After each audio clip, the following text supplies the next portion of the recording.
You are listening to I Am Refocused Radio with your host, Shamaya Reed.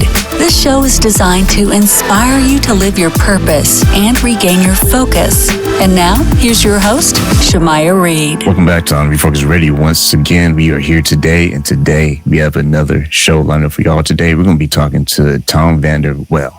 He is the CEO and the big guy, the big dog for today, because he's all about the intelligenics, and he's also author of an amazing book that is best-selling. This call may be monitored. You talking about a cliffhanger there. We're going to get the juice on that as well. But on a serious note, for more than 30 years, Tom has analyzed over 100,000, that's right, over 100,000 recorded business conversations, uncovering lessons not only about customer service and leadership, but also about trust, fear, conflict, ego, loneliness, and any other universal thing that you kind of hear in the corporate world. So first and foremost, let me cut to the chase, because, man, your resume is going to have me go all the way to 25-minute mark. I know, guys, I say that all the time on the show, but it's true. You should see what I get in my inbox. These accomplishments are so long. It'll probably take me 3 hours just to go through every one of those threads in detail. So cutting to the chase, Tom, thank you for clearing your calendar, because I know it's extremely full, for talking to I Am Refocused Radio. How you doing, man? I'm doing great, and thank you. I'm honored to be on the show today. So thanks for having me. It's amazing. I tell people all the time, because they think, man, you get all these big shots. Well, man, when you're nervous, you care. When you got big people doing big things, wow.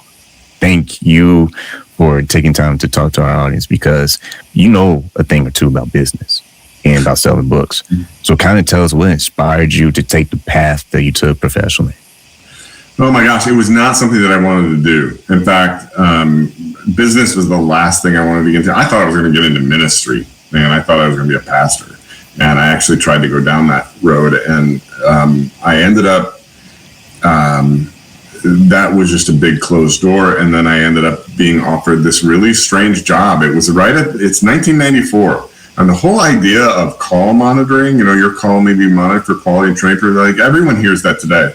But in 1994, it was relatively a new thing.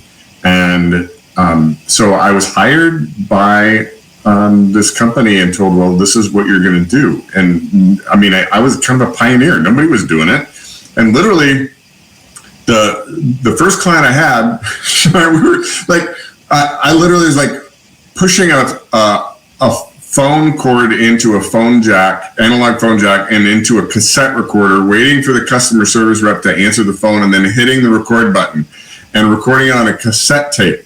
And so for the first few years, like my desk was stacked with cassette tapes, and my Walkman was my friend. And so I was kind of a pioneer in the whole thing. And over 30 plus years, technology has changed and business has changed. But I just, have faith. I just listen to phone calls. Clients of every industry, and from receptionists to customer service to sales and collections and accounting and billing and you name it, I've listened to it all. And it's just taught me. So like 10 years ago, I was sitting down and I was journaling, and I started just writing out, what are the things that I've learned? Not just business lessons, but life lessons, like spiritual lessons, like things about life that I've learned from my job and listening to 100,000 phone calls. And I just started writing them down. They kept coming. I had like over 30 things. And I'm like going, oh my gosh, this is a book. And it took like 10 years plus for the book to become a reality, but it finally has. And that's why, it's called This Call May Be Monitored, but the subtitle is What Eavesdropping on Corporate America Taught Me About Business and Life.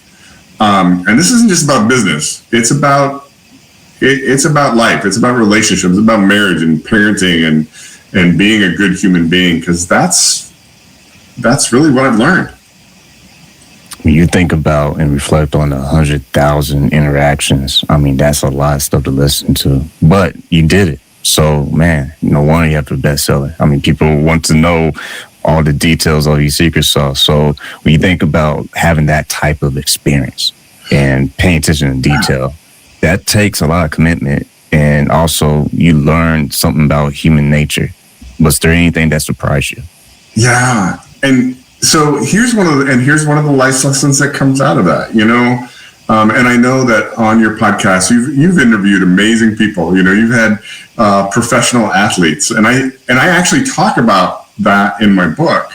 That you watch a professional football player today, and the first thing when they get back to the bench, you know what they do? They pull up their tablet and they watch the play that they just ran. You watch a professional baseball player, and the first thing he gets in the dugout, he looks at his at-bat and every pitch, and he analyzes it. Quality assessment is no different. It's the same thing. How can I look at what I did, and how can I learn from it to get better? But the reality is that, so you think about those professional athletes, we all watch them on television in the spotlight for 2 hours or 3 hours, and we just think, wow, what glorious and glamorous their life must be. But the reality is, when you think about the hours and hours and hours and hours and hours that they have spent just practicing the mundane, blocking, tackling, shooting, blocking, we never see that. And one of the things that I learned in this job is the mundane routine process of just listening to call after call after call. And believe me, people are always going to go, oh man, you must have heard some really interesting things in your career. And I have, like the guy who was at work on the phone, on his work phone, setting up his drug business. And and so I actually got to talk to the FBI with my one time in my career. He knew his calls were recorded. So what are you doing, dude? So things like that. I've heard amazing, weird experiences, but those are the exceptions. Those are like the less than 1%. The reality is that the 99% are like an offensive lineman in the NFL. What do they do every day? They practice blocking. They practice blocking. And they block and they block and they block and they block and they block and they block and they block. And that's what they do. And that's kind of what, analyzing business phone calls is like. You do the ordinary, mundane things, but if you do it well, the things that you learn and the things that it affords you are amazing. Think about life, and this is a life lesson. Like, how much of our life, how much of my marriage is every day I just do these things. And that's one of the things I've learned even from my business. Like, I teach customer service representatives and salespeople, what customers really want? They want to know that they're cared for. They want to know that they're appreciated. They want to know that this company cares for me as a person. And how do you do that? It's as simple as consistently saying, hey, thank you for being a customer.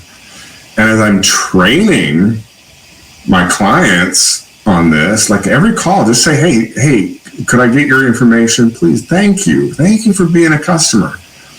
That is important to customers. And then I started thinking, well, dude, every week my wife does our laundry. And she's the most important person to me in the world. And I was like I need every week when I see Wendy doing the laundry, I need to say, hey, Wendy, thank you for doing the laundry.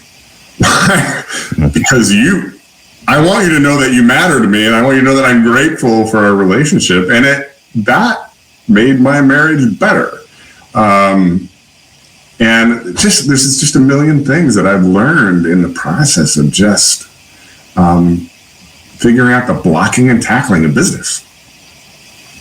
Once again, listen on Refocused Radio and watching us online, talking to our guest today, Tom Vanderwell, CEO of Intelligenics. Go to his website. It's super easy, intelligenics.com.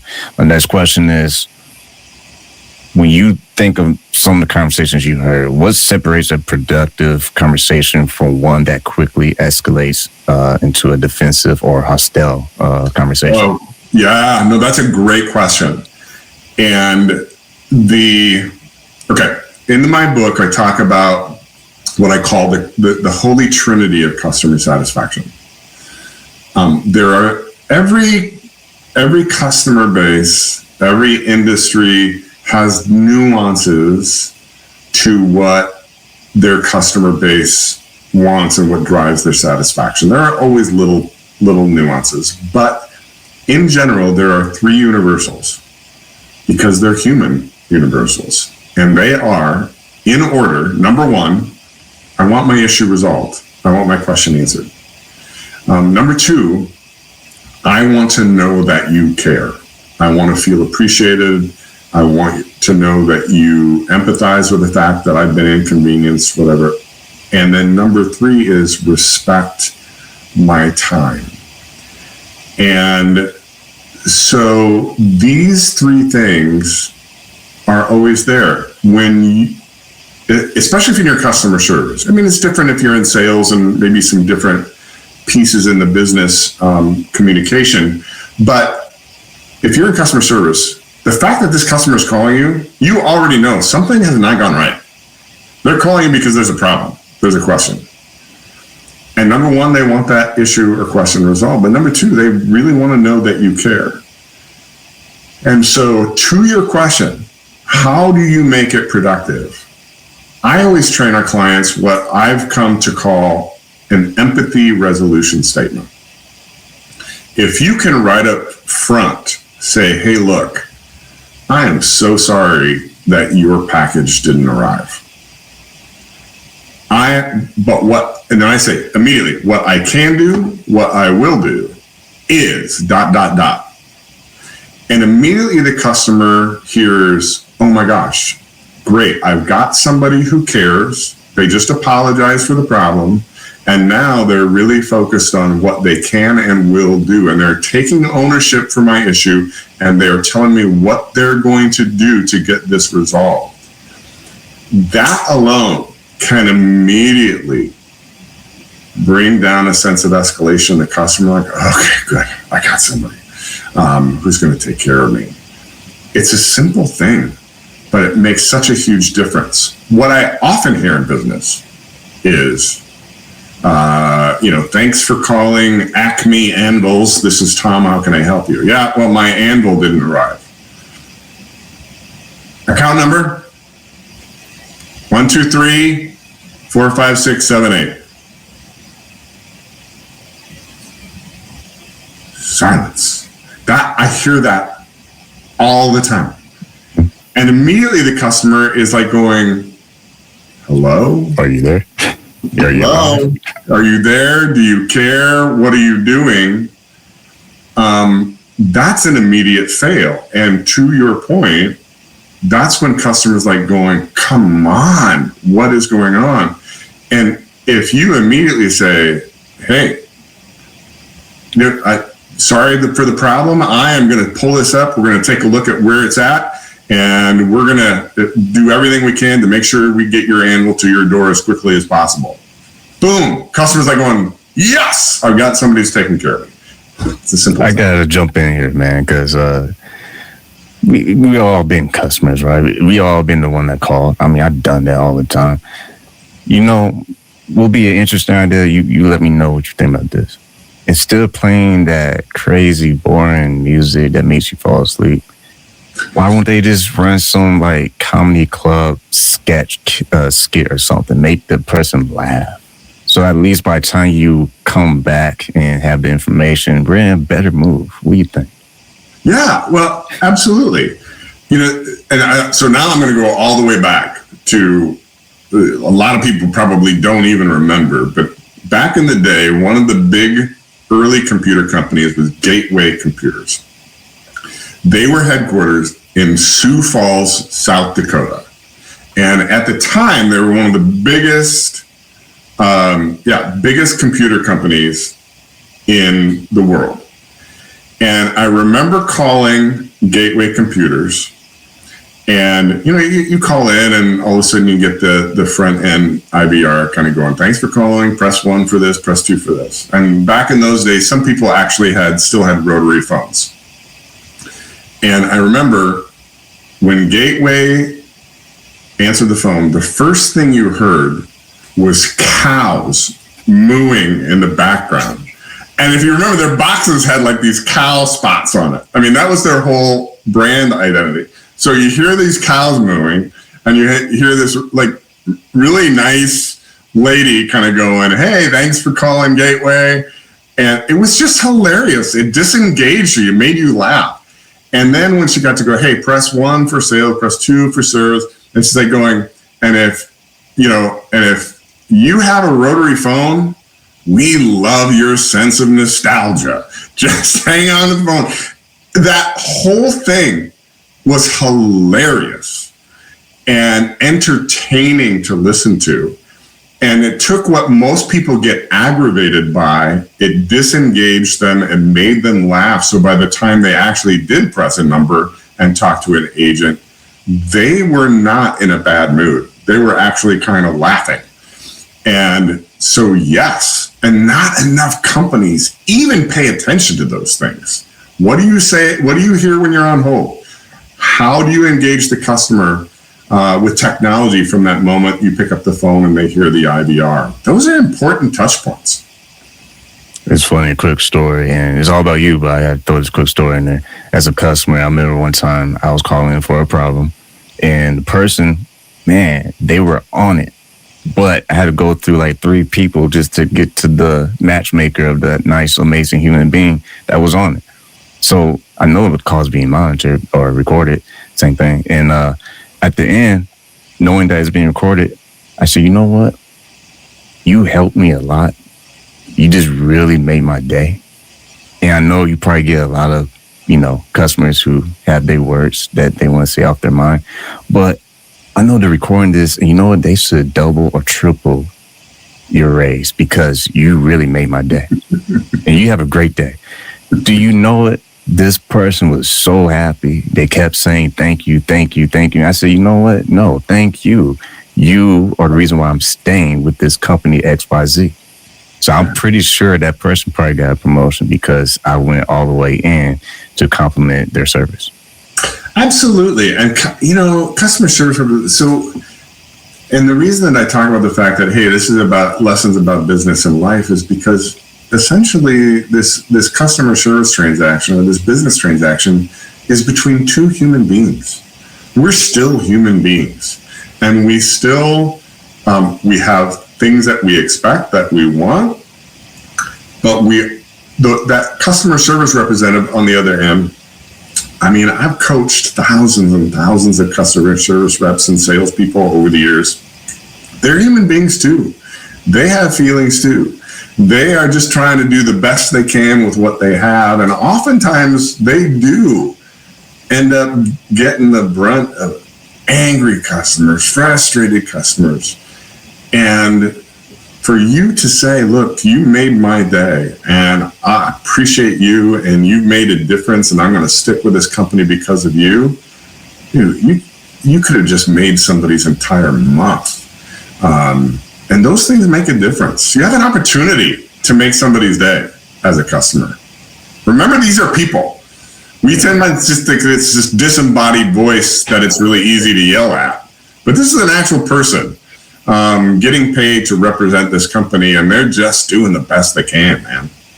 It's kind of funny when you think about it. Person you don't even know that you just met and you're already angry. It's like, okay.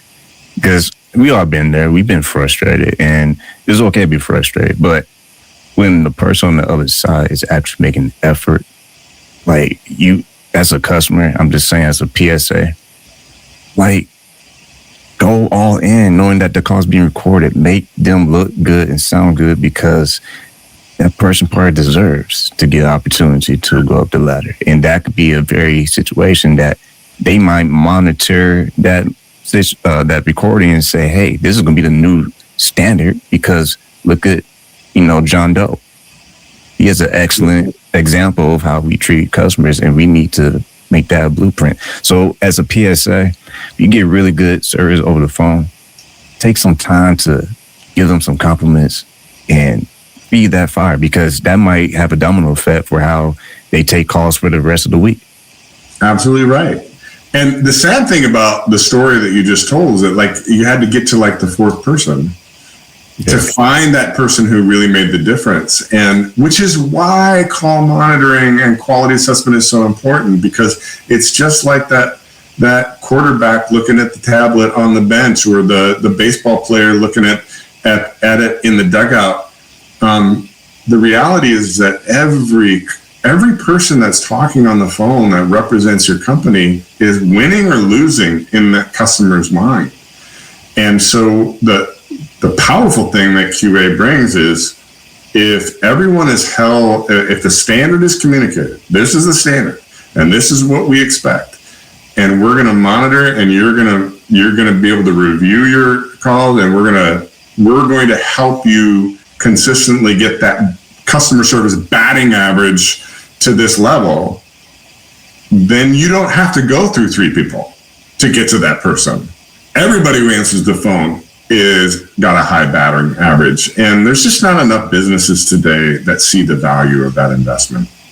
Yeah, I would like to say, and I like how we discussed this episode, is amazing, but I like to say, I guarantee the first three, they was probably getting hit up and they was probably going through it.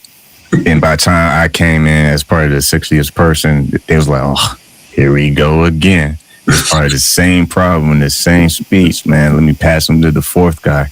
So, yeah, I think conversation like this is needed, and the work you're doing is needed. So I'll wrap up this conversation with a couple more questions. And the first one will be, what mistakes do customer service teams or in sales teams commonly make when the emotions are entering the conversation, when they are like, man, I can't take it, kind of cross the line? How do you look at that?